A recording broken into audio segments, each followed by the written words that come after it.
Thanks so much for tuning in to Living in the Brandywine Valley. Today we're talking about realtor red flags.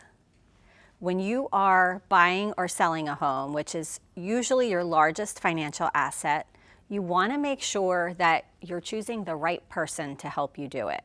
You want to make sure you're interviewing agents and hiring someone who's going to get the job done and that's going to maximize that largest financial asset.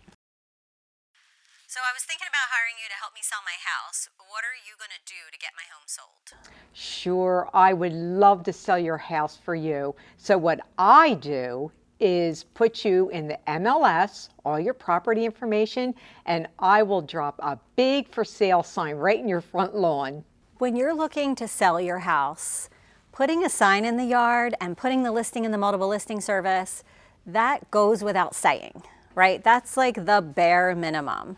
What else is the agent going to do to maximize exposure and to maximize your net proceeds?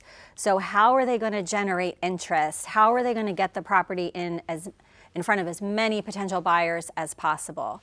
Are they hiring a professional photographer? Are they going to get staging done? Are they reaching out to a network of agents? How many websites are they putting the property out to? Right? What are they going to do to help show the home in its best light and get as much exposure as possible? Right? Have you ever seen a property listed with cell phone photos? Not a good idea.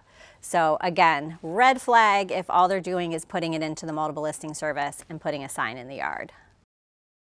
Hello, you've reached Shannon with Fabulous Realty. If you've reached me after 5 p.m., leave a message and I will get back to you on the next business day.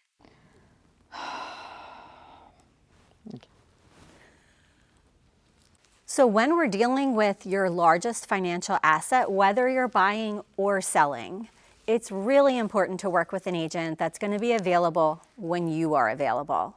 So a lot of my clients work 9 to 5, Monday through Friday. So I've got to be available during those after hours to show properties, to negotiate contracts, to review contracts.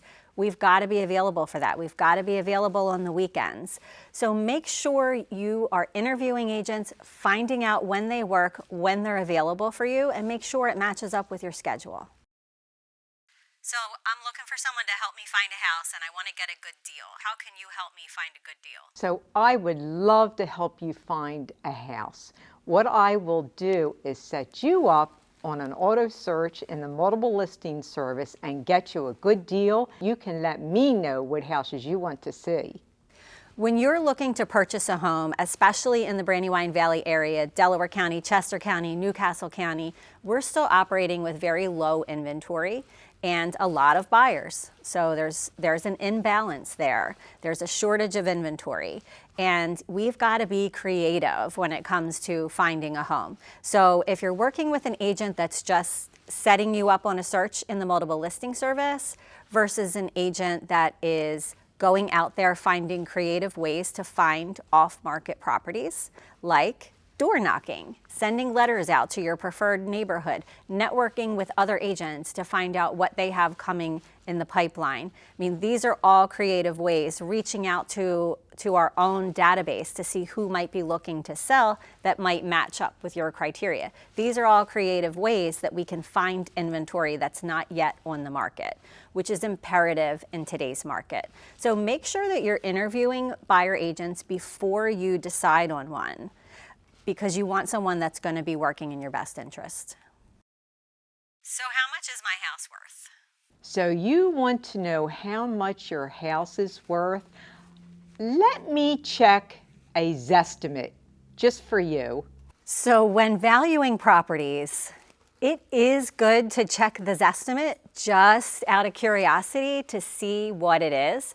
But very often the Zestimate is not accurate. So there's an algorithm that's being used. They're just using the general values in the area, but it doesn't take anything into consideration that's unique to your specific home. So when I'm valuing a property, I'm walking through the property in person and I am looking at comparable sales, and I'm I'm understanding the nuances of our area, right? So we are not a zip code driven area. We are driven by the municipality that you're in. The school district that you're in is what determines the value of the property, as well as the amenities to the home. So we're looking at that. We're looking closely at market data. We're looking at how many homes are available on the market versus how many homes are selling every month in that particular location. So we're looking at the months of inventory. And then I'm also taking steps, so we have our 3-phase marketing plan where we take that first phase to kind of test the price a little bit. While we're not accumulating days on market, we're not putting a permanent footprint on the internet with a price tag on it. So we're testing the market a little bit. We're doing broker open houses to get other agents in to give additional opinions on value. So there's a lot that goes into pricing a property because it's imperative to price it right from the beginning. Once we put a price on it, if it's too low, obviously we could be leaving money on the table. If it's too high and we need to go back and reduce it later, we don't want that permanent price drop showing on the internet because that's going to stigmatize your property. So it's really important to price it right from the beginning. We don't want to use the Zestimate. We want to make sure we're really doing our homework and coming up with the right value. There are over 2 million real estate agents across the country, and in 2024, 71% of those agents did not even sell one property. The National Association of Realtors estimates that 20% of the agents are representing 80 to 90% of the sales transactions that take place. So who you hire, it really matters. I wouldn't advise going onto one of these aggregate real estate websites and clicking request a tour and going with whatever agent is paying for leads in that zip code and happens to answer the call to show you that property. I would do your research agents online, find out who's experienced in the area that you're looking in, and interview more than one agent.